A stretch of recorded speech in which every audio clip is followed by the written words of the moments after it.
নমস্কার, কেমন আছো সবাই? আশা করি সবাই ভালো আছো। আজ পেঁয়াজকলি একটু ভাজা করব। শীতের সময় সত্যি কলিটা খেতে মানে খুবই স্বাদ লাগে।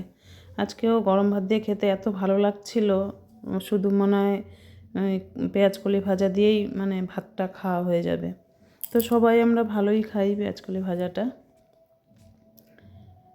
তো শাশুড়ি মাও খুব ভালো খায়, আমার ছেলেও খুব ভালো খায়।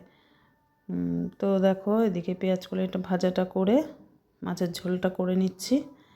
তো মাছের ঝোলটা করেছি মাটির আলু দিয়ে। এটা অন্যরকম একটু আলুটা মানে এমনি গোল আলুর থেকে এটা একটু আলাদা।